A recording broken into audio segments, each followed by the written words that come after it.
મહાભારતમાંથી ગુણ લેવા જેવું પાંડવો હિમાલય ગયા છે. હિમાલયને પ્રસ્થાન કર્યું છે. પરીક્ષિત મહારાજને ગાદી સોંપી છે. મહારાણી સાહેબની સાથે નીતિમત્તાથી ગાદી ચલાવે છે.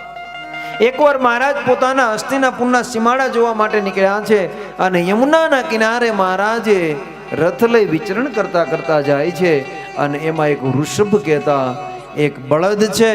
બળદના 3 ચરણ કપાઈ ગયેલા છે અને એક ચરણ છે અને આ ચરણ એક બિહામણો માણસ છે એ મ્યાનમાંથી તલવાર કાઢી અને એક ચરણ કાપી રહ્યો જાય.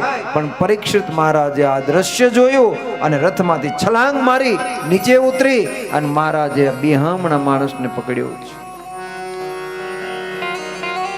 એ દૃષ્ટ આના 3 ચરણ કપાઈ ગયા છે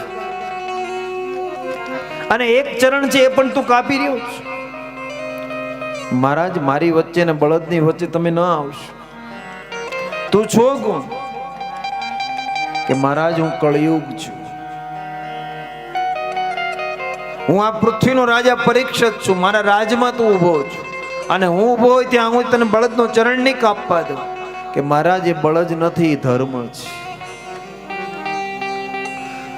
સત્યયુગમાં ધર્મના 4 ચરણ હતા, ત્રેતાયુગમાં 3 હતા, દ્વાપરમાં 2 હતા અને કળયુગમાં હવે 1 છે. એ પણ હું હવે કાપી રહ્યો છું. એટલે ધર્મ રે નહીં, મારી વચ્ચે તમે ન આવો. તપમ સોચમ દયા સત્યમીતિ પદકૃતે કૃતા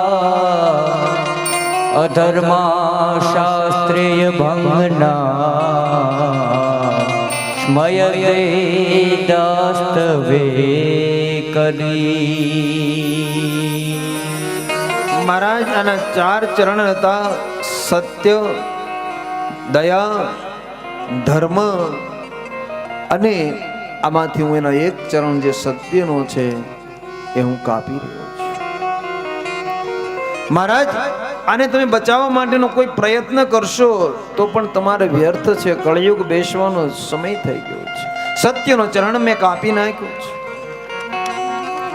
મહારાજ, એક દયા છે એ પણ હું કાપી રહ્યો છું. તપનો છે એ પણ કપાઈ ગયો છે. મહારાજ કહે છે કે એક ચરણ ન કાપવો હોય તો મારે શું કરવું પડે? કે મહારાજ, તો મને રહેવાના સ્થાન આપો. કળિયુગે મહારાજની પાસે 4 સ્થાન માંગ્યા છે અને મહારાજ પરીક્ષિત 4 સ્થાન આપવા તૈયાર થયા. અવ્યાતદીત સમય સ્થાનાની કલિયુગે દદો ધૃતમ પાનમ સ્ત્રીયમ યાત્રા ધર્મ ચતુર્વિધ. મહારાજે 4 સ્થાન માંગ્યા છે: ધ્રુતમ, જુગાર, પાન, મદિરા, ત્રીજું સ્ત્રી કર્ણિકા ઘર અને ચોથું તીર્થ સ્થાન. 4 જગ્યાએ મારો શ્વાસ આપો. મહારાજે હા પાડી છે કે કર્ણિકા ઘર પણ કળયુગમાં હશે, ધ્રુત કહેતા જુગાર પણ હશે અને મદિરા કહેતા મદિરા લઈ પણ હશે. જા, હું તને 4 સ્થાન આપું છું. અને આજે 4થું સ્થાન કળયુગમાં તીર્થ અને સ્થાન તીર્થોમાં છે. જેટલા વૃદ્ધો યાત્રા કરવા નથી જતા એટલું આજે પર્યટનનું સ્થળ બની ગયું છે. આજે મંદિરોમાં દર્શન કરવા હોય તો પણ બજેટ ભરવું પડે છે. 1500 રૂપિયા, 2000 રૂપિયા. આ કળયુગનું પૂર્ણ શરૂઆત થઈ ગઈ છે કે આપણે ગમે ત્યાં સારા મોટા મંદિરમાં દર્શન કરવા હોય તો 2000નું પાસ કઢાવવું પડે છે. આ કળિકાળ સમય આવતા લાગ્યો છે. પણ કળયુગને 4 સ્થાન આપ્યા. કીધું કે પરીક્ષિત કહે છે કે બીજું સ્થાન માંગ અને કળયુગને 5મું સ્થાન પણ પોતે આપ્યું છે. પુનઃયાચમાનાય જાતરૂપમ દા પ્રભુ તતો નૃતમ મદમ કામમ રજો વેરમ ચ પંચમમ. 5મું સ્થાન આપ્યું છે જાત રૂપમ. 5મું સ્થાન કહેતા સોનામાં કળયુગનો વાસ હશે. 5મું સ્થાન આપ્યું છે. 5 સ્થાન કળયુગે માંગ્યા છે. આપણને શંકા થાય કે સોનામાં કળયુગનો વાસ હશે પણ મહારાજે ભાગવત સુધામાં વર્ણન કર્યું છે કે જે અનિત્યનું સોનું હોય એમાં કળયુગનો વાસ છે, જે નિત્યનું હોય એમાં કળયુગનો વાસ છે નહીં. મહારાજે પુરાવો આપ્યો છે, 5 સ્થાન આપ્યા છે. કળયુગને રહેવાનું સ્થાન મળ્યું. પરીક્ષિત રાજાએ ધર્મને બચાવ્યો છે. સમય જતા મહારાજ પોતાની ગાદી ઉપર બેઠા છે અને મનમાં વિચાર આવ્યો કે મારા દાદા મને એવું કહીને ગયા હતા કે 7મો કક્ષ ખોલીશ. લાય 7મો કક્ષ ખોલું. 7મો કક્ષ ખોલવાની તૈયારી કરી છે. અને 7મો કક્ષ, કારણ કે જીવનમાં આમાં એક ગુણ લેવા જેવો છે કે કોઈ વ્યક્તિએ આપણને ના પાડી હોય કે અહીંયા તું ન જઈશ, પછી ત્યાં જવા માટેની તૈયારી કરવી નહીં.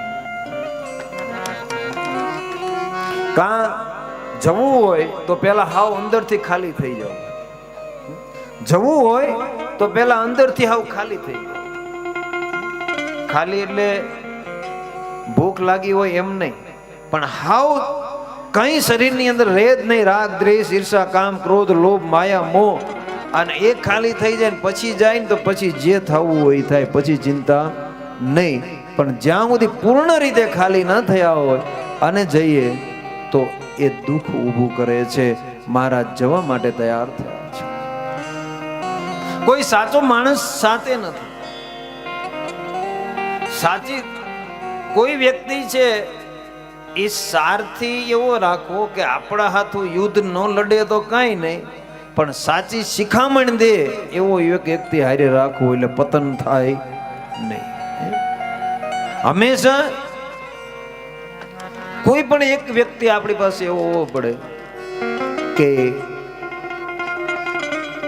સાચી શિખામણ આપી હોય તો એ સત્ય ઉપર ઊભું રહી શકે અને આપણને રસ્તો બતાવી શકે છે. અને એ જ આપણને રસ્તો બતાવે છે. સત્ય બહુ અઘરું છે. દુઃખ ઊભું કરે પણ માણસને વિજય કરે છે.